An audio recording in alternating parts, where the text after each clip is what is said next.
बाबूजी के देहल दहेजुआ पलंग पर चोई चोई ऐसे लड़ेले जैसे कारगिल के जंग पर चोई चोई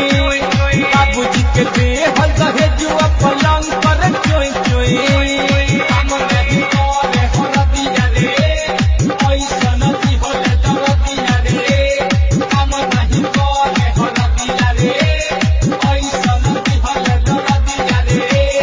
गाना बनाने के लिए संपर्क करें डीजे राम जतिन जी जनकपुर धाम 9815829566।